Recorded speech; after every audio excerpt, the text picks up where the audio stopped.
سلام بچه ها. امروز توی دانشگاه توکیو هستم.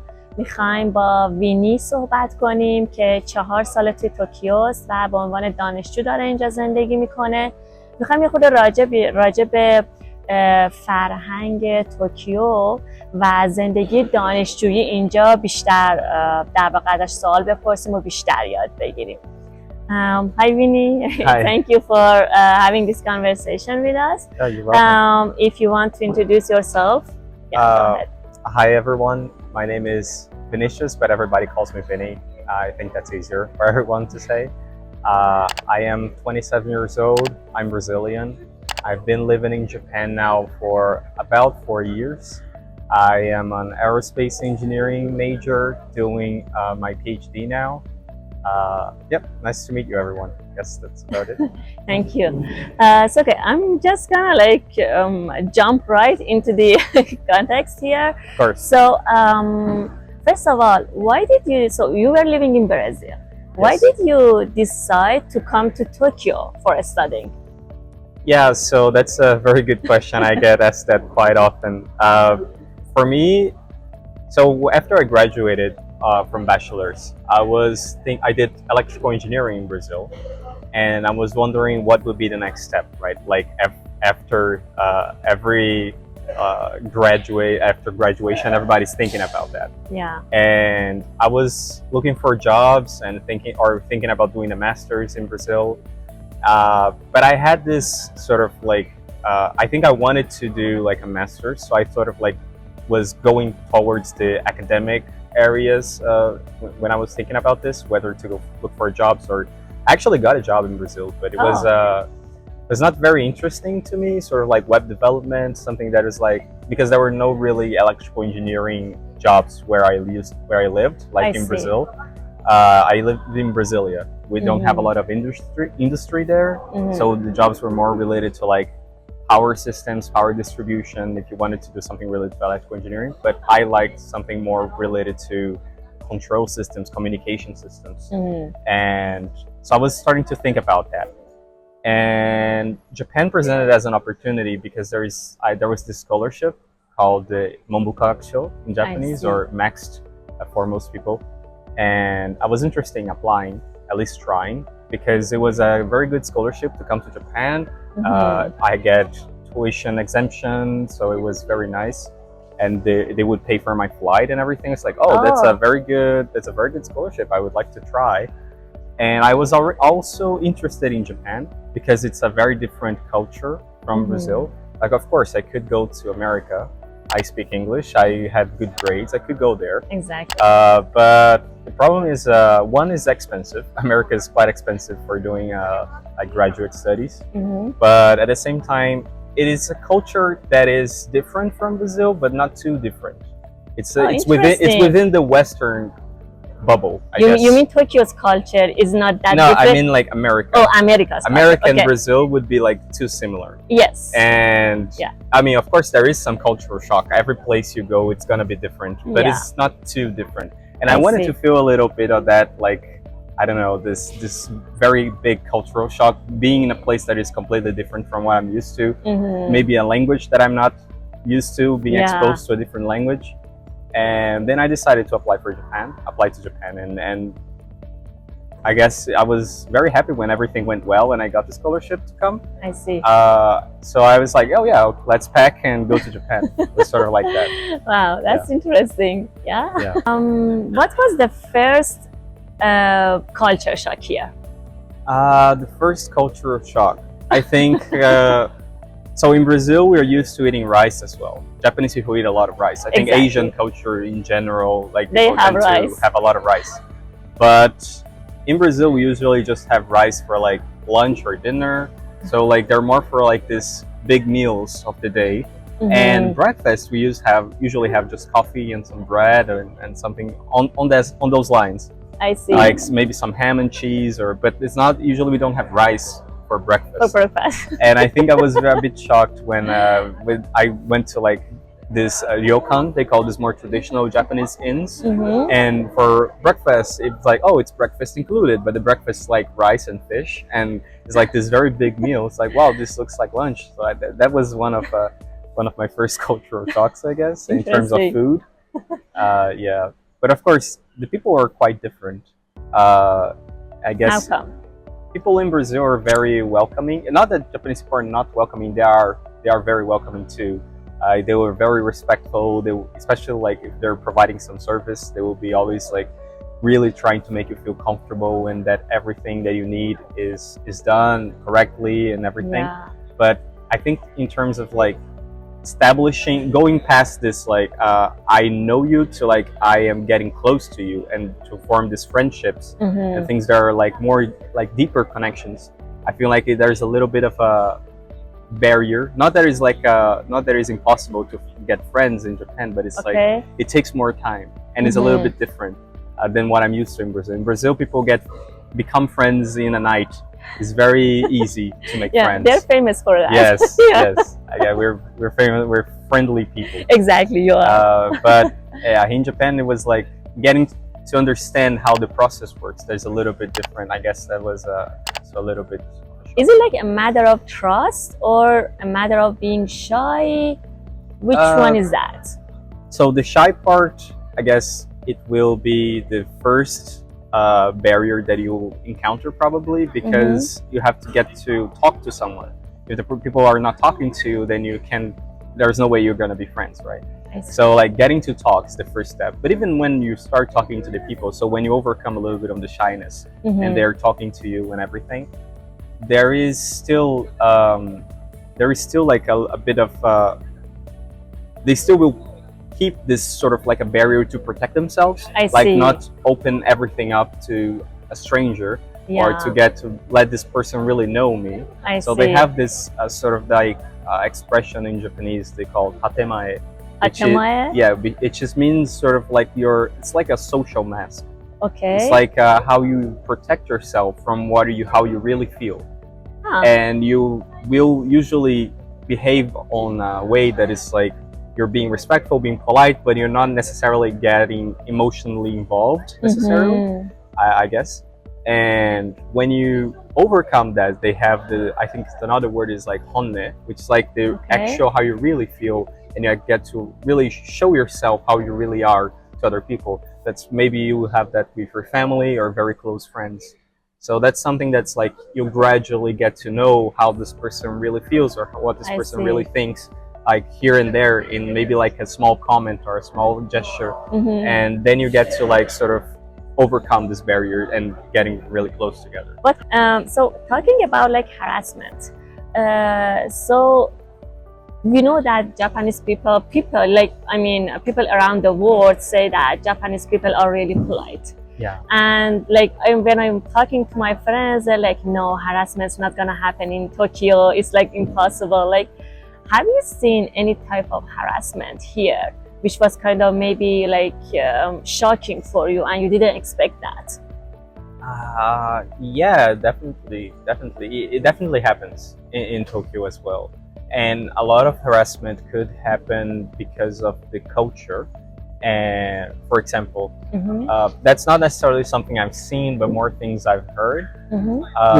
Because I'm mostly in the university environment, right? So it's a little bit different than everywhere else. Exactly. But I hear that like in companies, usually they have this, they go out to drink together. Like the company, like maybe a team inside the company or a lot of members of the company, they would have this, they call it nomikai, which is like basically an event which they get together and drink. So it's just like hanging out, but it's sort of like a mandatory thing.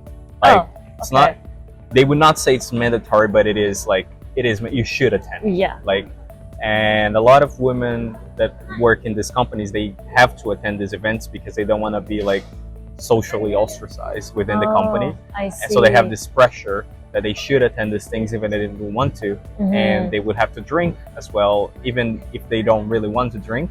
That could happen. It's not every company, of course, it's not everyone, but I heard that this still happens. and they would like, if they're drinking a lot and the men, they're saying like, oh, drink a little bit more, that there might be some harassment happening like in this environment where everybody's getting drunk, people starting doing things, people starting saying things. So it's maybe that's one. I personally have seen like, I don't know if it even would be harassment, but maybe like even violence. That I saw once in Shibuya, a man and a woman arguing, and then he pulling her hair. Really? And they like, yeah, it was very disturbing, and I was very like, I don't know, nervous for. I mean, I was apprehensive for the girl, like because And they were sober? No, I don't think so.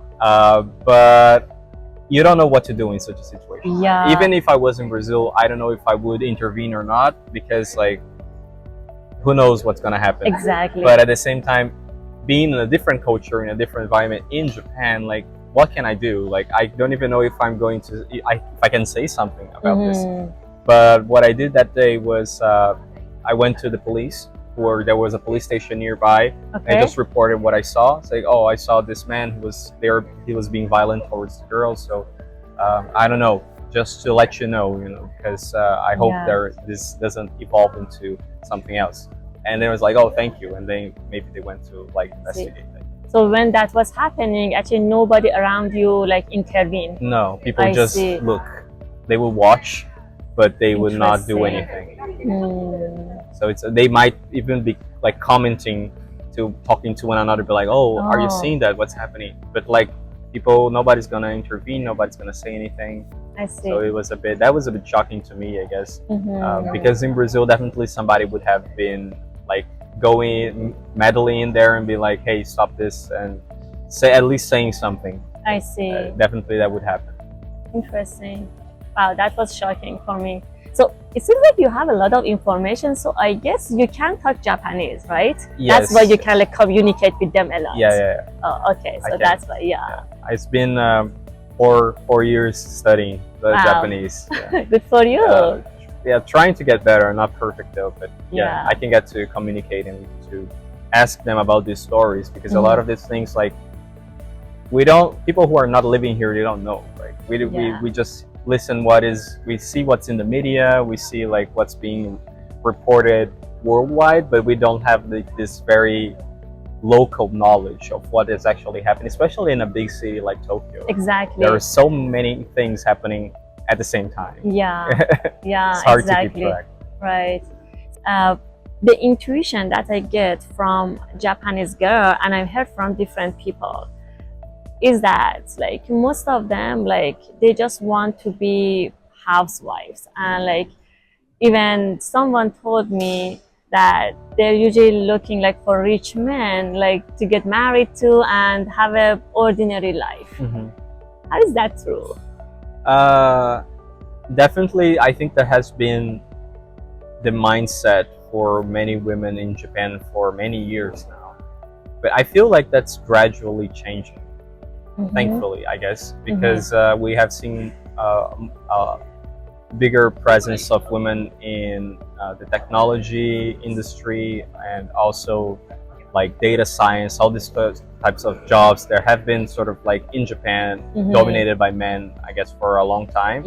And we're seeing like a lot of women taking those positions like slowly and gradually building up like very strong careers. We have like a Japanese female astronaut in Japan. So it's like definitely there are people who are challenging that view of becoming housewives and having this what they would say the way life was supposed to be, I guess, because I think there is this strong sense of like what is what life should look like. Right, and like, oh, we go to school, then you graduate, then you might go to college, then you graduate, look for jobs, and then you get a job, and then you find someone to marry, you have kids, and so they have this clear path that has been established, and it is passed along generations, right?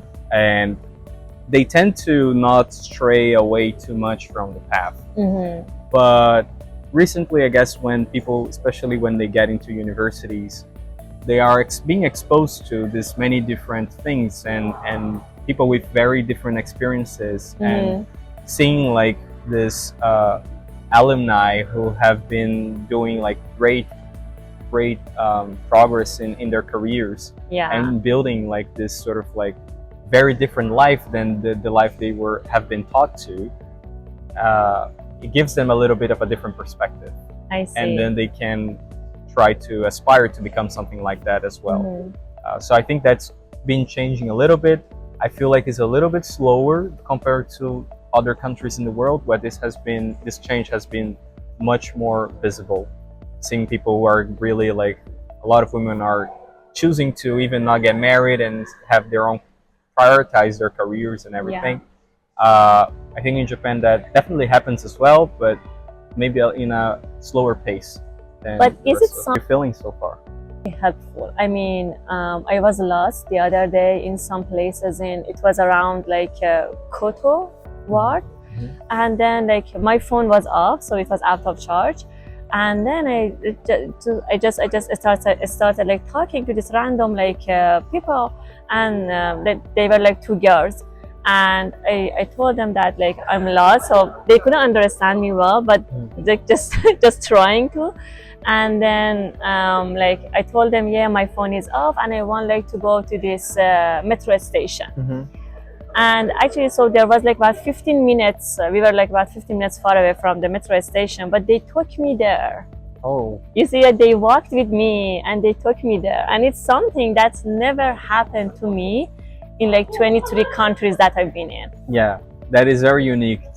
Japanese people, they're very helpful, and they will go beyond their way exactly to help you if you're lost, even if they can't speak your language. Exactly. Even if they can't understand you perfectly, they will try to help you, and that's something that really fascinates me. Exactly. And also one more question that I have is that in terms of retirement, what is the age of retirement here in Japan, and like what do people do after retirement? I don't think they're just gonna sit at home. Yeah, so I think the age of retirement is 65. Okay. I'm not sure, but I think, and don't take my word for it. Okay. That's just like how I remember things more or less. But I think around 65 years old is the age of retirement. And after retirement, a lot of people, they work. Yeah, exactly. That's what I was expecting. Yes, they work. Because if they don't work, they lose their sense of what I'm doing, right? What is my purpose now? Work is like the because main job part becomes of the a big part. personality. It becomes a big part of their personality, because they work so hard, and like the working hours in Japan are kind of crazy. Yeah. People do a lot of overtime work, and even like many companies, your salary also includes the assumption that you're going to do overtime. Like an amount of overtime hours. They're not going to be paid because they're within your salary. So you're expected to work overtime. And there are many different things. They have a lot of, there's even like Japanese words for like dying for overwork. Okay. Maybe you heard this word, it's called karoshi. Yeah, I heard of that so one. It's the thing like dying from overwork. It's something that is also a part of Japanese culture, unfortunately, that they work so much, and a lot of times they just need to be at work. They don't even need to be doing anything really productive or meaningful, but it's just like being there, showing your face, and staying there very late. Don't go home before your boss goes home, and all these sort of things are also part of the Japanese salaryman, I guess. They have this image, right? So because there's so much, they spend so much time in the office and working, that becomes a big part of their personality, a big part of who they are. And after that is gone, then what is left? So that's why also Japanese people, they put a lot of effort in finding hobbies over their life. And I find it very amazing that they always try to really excel at their hobbies. Like, oh, I'm gonna play golf, I'm gonna be a very good golfer. I wanna dance, I'm gonna be a very good dancer. I wanna play guitar, I'm gonna be a very good guitarist. And people, they really stick to their hobbies and they're very serious about it. So I think that's something that's very cool as well. But yeah, they will definitely continue doing their hobbies if they can after they're retired. I spoke to a lot of elder Japanese men that like are working on many different types of jobs, like mostly related to like cleaning or something related to that. Like for example, the dorm that I stayed when I got in Japan, we had like we called it oji-chan, like this old elder Japanese man. Okay. He would come every morning to clean the kitchen, and we would talk a lot. I would not understand 10% of what he was saying. Yeah. Because I was like still my Japanese was very basic, and he would speak very fast, and like I was understanding everything that he was saying. And he would talk to me every morning. Every morning he would speak to me. And it was very interesting. And one of those conversations, I think I asked him like, oh, how was he doing? Or like, did he enjoy our conversations or something like this? And he mentioned, that part I got to understand that they don't, especially when you're doing a job that is physical, like cleaning or things like that, he did not get much chance to speak to other people. It's very mechanical, right? Mechanical work. And if you're just doing mechanical work, you don't have to think. And if he doesn't think, he doesn't use his brain a lot. And because he's getting older, if he doesn't use, he's just gonna lose. So like he felt very good talking to me because he had to think about things. He was vocalizing things, expressing his thoughts. And that was good for him to keep his brain alive. That was something he was telling me. So I was like, wow, let's keep talking and let's, even if I don't understand everything you're saying to me. I feel like a lot of Japanese people that are retired, they go through a similar thing in which they keep working because also like the Japanese retirement is not so good in terms of money as well. I don't think they're so they also need the money. Yeah, so I think it's also an issue. They also want to keep working to have some extra cash flow. I see. That's something that also they think about. Yeah. Interesting. Thank you so much, Vini. It was really nice talking to you. I learned a lot. If like there's anything else that you want to talk about. Oh, thank you very much for the opportunity to put a little bit of the knowledge that I gathered on this year's living in Japan. And of course, take the things that I say with a grain of salt because this is just my personal point of view and from my experiences. And I'm sure if you talk to Japanese people, that would probably be the best. But there is the thing with the language there. But definitely they will have much more to say, and they might even correct me because I might not be right in the things that I'm saying. Like these are just my impressions from living here.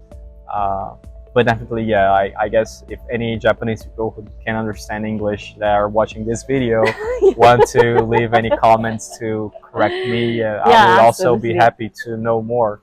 I'm always learning, right? It's something that is, I'm always trying to get to know them better and the place that I'm at better. And right now it's Japan, so I've been trying to understand a little bit of their culture. But of course, there's always some blank spots there that I don't know very much. And exactly, it's just like a friendly conversation based on the observations. Yes, exactly. Yeah, thank you very much. I had a lot of fun. Thank you so much. بچه امیدوارم که لذت برده باشین از این گفتگومون. اگر که سوالی داشتین بپرسین. اگر که خوشتون اومد کانال منو به دوستاتون معرفی کنین.